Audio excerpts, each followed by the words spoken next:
जीवन में युद्ध नहीं, वो भी बड़े अभागे होंगे। या तो रण को छोड़ा होगा, या तो प्रण को तोड़ा होगा, या फिर रण से भागे होंगे। आज इस रणांगन का संचालन कर रहे हमारे बड़े भाई श्री अरविंद शर्मा जी, कार्यक्रम की अध्यक्षता कर रहे आदरणीय गुरु जी आदरणीय श्री प्रकाश पांडे जी। हम सबके बीच में, हम सबके आग्रह पे आज श्रवण सम्मेलन में उपस्थित, जिससे लोग कतराते हैं, आदरणीय श्री जगदम्बा सिंह जी, सेवानिवृत्त एडीएम, विशिष्ट अतिथि के रूप में यहाँ पर उपस्थित राष्ट्रीय स्तर के वरिष्ठ साहित्यकार इतिहासकार श्री रविंद्रनाथ श्रीवास्तव विमल जी, श्री योगेंद्रनाथ त्रिपाठी जी एवं मंच पर बैठे हुए उत्तर प्रदेश इकाई के अध्यक्ष संयोजक आदरणीय श्री राणा प्रताप सिंह जी, प्रदेश के उपाध्यक्ष श्री भगवत दत्त सिंह जी, बड़े भाई पूर्व प्रधान श्री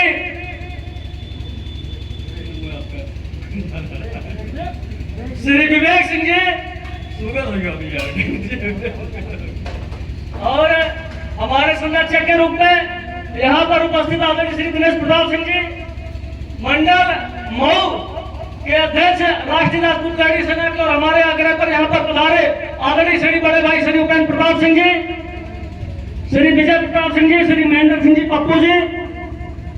गुरु जी का नाम हमको नहीं मालूम है, हमारे मामा श्री ओमकारनाथ सिंह जी, श्री शुभम सिंह राजावत जी, और आजमगढ़ को जिन्होंने खड़ा करने का जिम्मा लिया है और उनको इसी कार्यक्रम में आजमगढ़ का जिला संयोजक भी तय करना है, ऐसे हमारे आदरणीय श्री सौरभ शुक्ल जी, रामनगर ब्लॉक इकाई के उपाध्यक्ष अध्यक्ष श्री अनंत प्रताप सिंह जी, उपाध्यक्ष एवं संस्थापक सदस्य श्री राहुल सिंह जी, श्री सबलू सिंह जी, अयोध्या जनपद के जिला संयोजक श्री रजनीश प्रताप सिंह जी, श्री कमलेश मिश्र जी, श्री रामजीवन तिवारी जी, श्री अरविंद मिश्रा जी, श्रीमान उत्तम सिंह जी एवं सभी सम्मानित यहाँ पर आए हुए आप सभी को मैं हृदय की गहराइयों से आपके चरणों में नमन करता हूँ। श्रीमंत पेशवा बाजीराव बल्लाल भट्ट बंधुओं, वो नाम है जिसकी तलवार का अगर निष्पक्षता से अध्ययन किया जाए तो भारत की भूमि में जन्म लेने वाला प्रत्येक व्यक्ति उस तलवार का ऋणी है।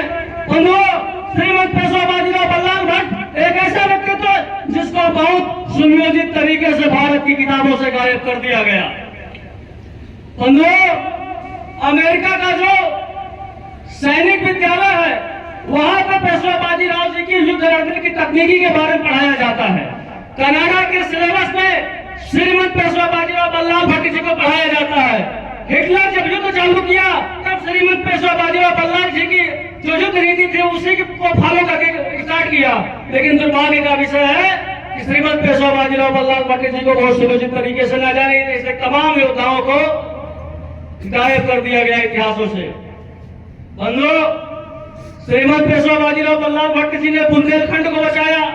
उनकी तलवारों ने विंध्य पर्वत पर एक दीवार बनाकर खड़ा कर दिया था, जिससे जो है विदेशी आक्रांता वहीं पर ठार गए।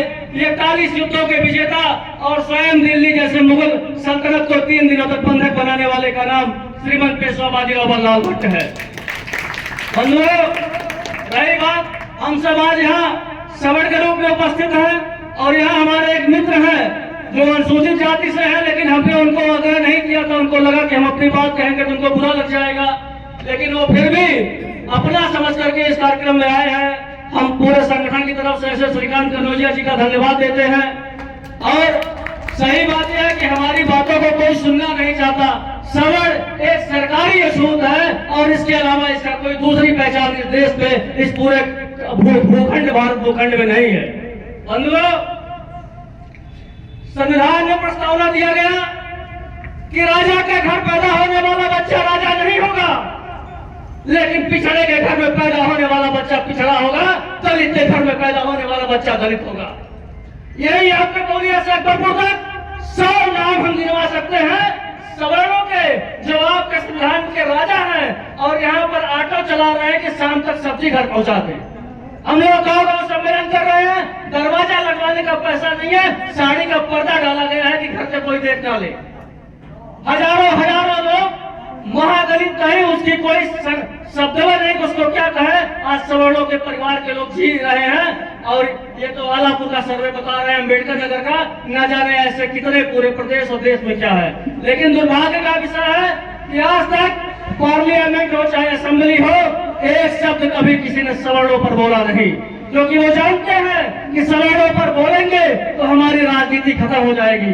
पंडित अलग भाग रहा है, ठाकुर का अलग नेता है, लाला का अलग नेता है, पनिया का अलग नेता है, और जब चुनाव में जब आप में छटपटाहट शुरू होती है तो कोई 50 लाख 1 करोड़ से चलने वाला आपके बिरादरी का नेता इसी मैरिज हॉल में 100-200 के बीच में बैठा के भेज दिया जाता है कि जाओ तुम सबको मोटिवेट करके कह दो जय परशुराम, जय राणा प्रताप और वगैरह वगैरह, जय चित्रगुप्त, जय भामाशाह, उसी में खुश करके उनसे वोटिंग करवा लो। यही हकीकत में, यही भैया आपकी औकात, इसके अलावा आपको कुछ नहीं। पार्लियामेंट में, सदन में जो देश की सबसे बड़ी पंचायत है उसमें पंक्तियां पढ़ी गई, ऊंची जात की क्या पहचान, जो किक पिक बोले करे न काम। आज संगठन की आवश्यकता क्यों पड़ती है? जब विपदा काल होती है उस कालखंड में संगठन की आवश्यकता पड़ती है। हमारे लोग कहते हैं कि ठाकुरों के यहाँ क्या जाए, वो तो अपने लड़ रहे हैं, पंडितों के यहाँ जा रहे, पंडित हमारे पैर खींच रहा है। अगर इस तरीके की भावना लेकर के आप हतोत्साहित हैं तो यह संगठन का मंच आपके लिए नहीं है। आप अपने घरों में विश्राम करिए, हम आपके हिस्से की लड़ाई लड़ लेंगे। नौजवान बंधुओं, कहने और सुनने के लिए बहुत कुछ है। राष्ट्रीय पेशवा बाजीराव महासंघ अपने अस्तित्व काल से जितने सवर्ण की जातियां हैं सबको एक करने के लिए निरंतर प्रयास कर रहा है। राजस्थान में एक बहुत बड़ा सम्मेलन हुआ, छत्री सम्मेलन। उन्होंने सरकार से मांग रखी कि हमको तलवार रखने के लाइसेंस मिले और